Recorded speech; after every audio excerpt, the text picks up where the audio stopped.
me just put my mic away and then we will start. All right. Okay.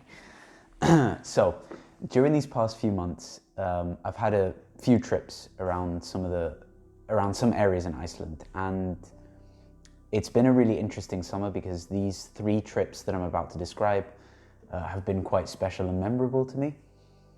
And I'd like to share these experiences with you, especially if you're planning on taking a trip to Iceland yourself and you were looking at maybe one of these or interested in one of these, then this video is for you, because I'm going to share exactly what I think about these experiences and why I think they're so special.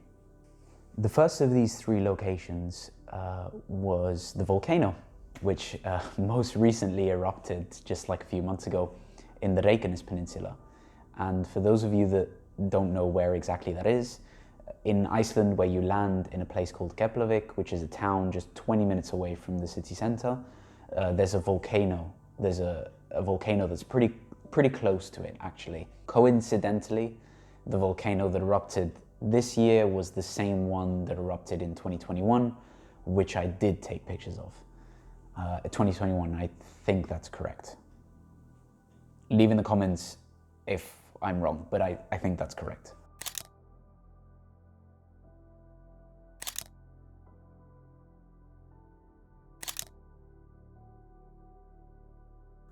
We decided to check it out, and that first experience was pretty memorable. It was pretty memorable. It was me and 3 other mates that decided to go, and instead of going all the way to the volcano itself, which was, we had estimated that that's where all the tourists were going to be, and rightly so, there were so many people. We decided to take a completely different route, and it was my friend who actually recommended this route because he had been there before, or at least he had been to the area there before, and he kind of knew that it could have been a good place to sort of see the volcano. We decided to go anyway. We decided to take the risk. We parked, and a 20-minute hike later, we had the most incredible view. I mean, it was like a huge clearing that eventually opened up, and it was like this volcano was right in the middle of it, and it was just fantastic. It was not only with a group of people that I like to travel with, but it was also really, really fun because it was a short hike, and we were treated to a pretty special evening, I'd say. Unfortunately, I didn't get any really good, solid photographs from this trip. I think for me, looking back, I sort of realized that I actually really wanted to spend a lot more time with my friends rather than just bombard myself with taking pictures of the volcano. In hindsight, I probably regret not taking more pictures of the volcano than I should have done, especially with my telephoto lens. I should have taken a few, but I neglected to do so. That was definitely my mistake. But I have a pretty nice drone shot that I felt was a very successful one that came from this mini trip. And that's this one right here.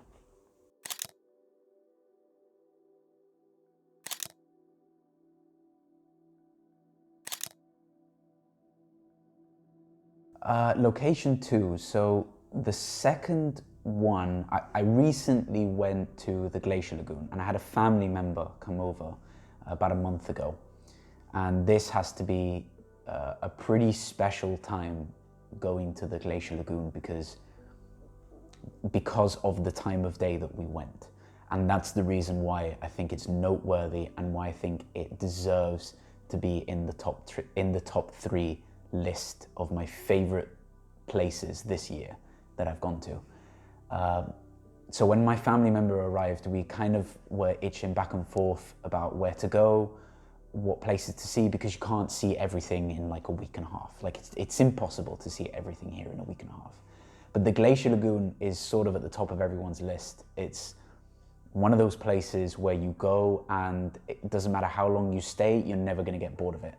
And that's exactly what happened with us in this trip about a month ago. To give you a little perspective of the trip, we actually set off at 9:30 a.m. from here in Reykjavik city center all the way to the glacier lagoon itself. That's about a 6.5 hour drive-ish. And we didn't stop, not once. And usually, well, what tends to happen is that there are so many things along the way that you just kind of want to stop. Like there's a waterfall here, there's a waterfall there, there's a really beautiful view here. And we decided to ignore all of that on the first day. Instead, what we decided to do was go straight to our Airbnb, hotel, sorry, that we had booked. And we decided to catch the glacier lagoon in the evening. I had a little bit of an inkling, a little bit of a hunch, because about a month ago, we were having sort of the best weather that I have ever seen in Iceland so far. It was incredible. I mean, it was sunny for days, and I could tell that the sky was not gonna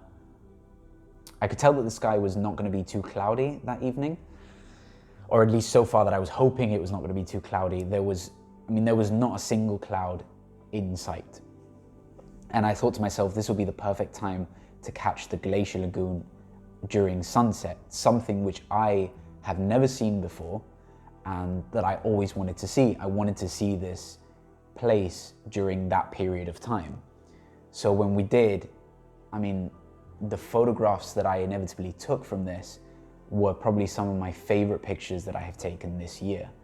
And it was an incredible experience purely because of the fact that we had visited that location on the same day about 3 times. We had gone once before the sunset, and then after sunset. And that included the Diamond Beach, which was just next to it. So it was a hell of an experience. It was something that I really wanted to do. And if you yourself are looking to come to Iceland and really want sort of a unique perspective on a place that I think is pretty saturated with tourism, then I would recommend going at that time, at around 9:30, at around 9 o'clock, when the sun is starting to set, because people have started to move away. I mean, even though it's not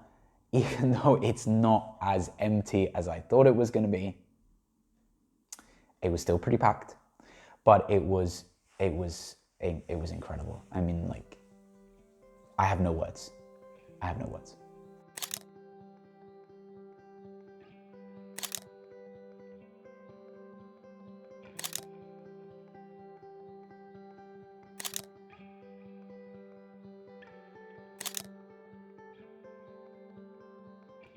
Okay, this is location 2, take 2.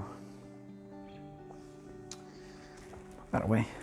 It's actually really funny because when we got there and I realized how beautiful of a day it was and how amazing, I was sort of like, how amazing everything was, and I was feeling a little bit, in a sense, overwhelmed, because I had the camera with me and I was taking pictures, and it's funny, when something is that pretty, it can be really hard to take a picture because everything is photogenic. So you want to take a picture of everything.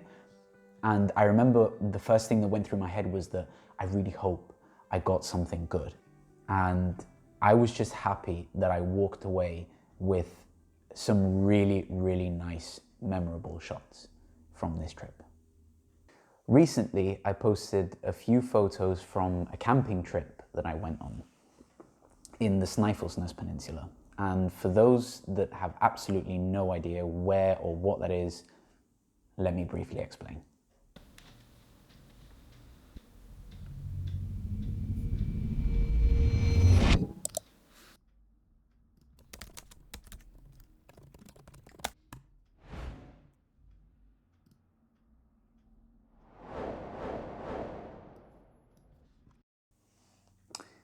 And that's that.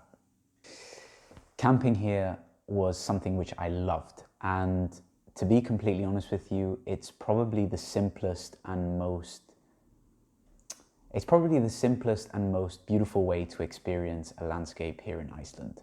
We ended up camping in an area that was pretty much in the middle of nowhere, and pitching a tent in complete darkness, which was fun. And there was also the looming threat of rain because our tent wasn't totally waterproof. So, so we didn't want to run the risk of having to wake up in the middle of the night and, you know, maybe legging it to the car to sleep there. So we were really risking it, to be completely honest with you.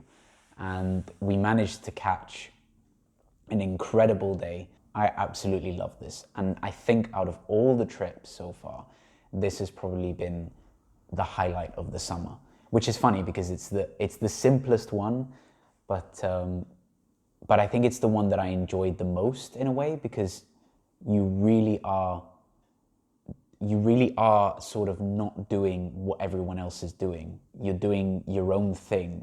You're camping in the middle of nowhere in Iceland. It's something special. The following day, I ended up waking up to the most incredible view, and I think about a 45-minute drive later, we sort of stopped in an area that had a really pretty view, and we played a really fun game of bocce. I think that's what it's called. Let me Google it really quick. Bocce? I can't remember how to pronounce this. I think it's called bocce. It's the game where you get those metal balls and you throw the wooden one, and whichever metal ball gets closest wins. That's the game that I'm on about. I think you know what I'm on about. Correct me in the comments. I have absolutely no idea how to pronounce. I think it's bocce. Is it bocce? This ends with an E. Fuck it. Okay, anyway, we played that game. I lost, but in my head I won. So, you know, I won. So those are the 3 experiences that I've had this summer, which have been pretty memorable. Unfortunately, things are getting much colder now. So, well, I guess fortunately, to be completely fair. The only downside is that I don't know how much longer the sun is going to last here, or the summer is going to last here, because it's pretty much nearly over as far as I'm concerned. I want to try and get a few more camping trips in before the winter kicks, but if not, I'll have to wait until next year. For now though, stay on this space for another video soon, and thanks for stopping by. Peace. And the kids were screaming outside, and I can't use that. For now though, stay on this space for another video soon, and that was really robotic. You get the idea. You get the idea. Thanks for stopping by. Peace.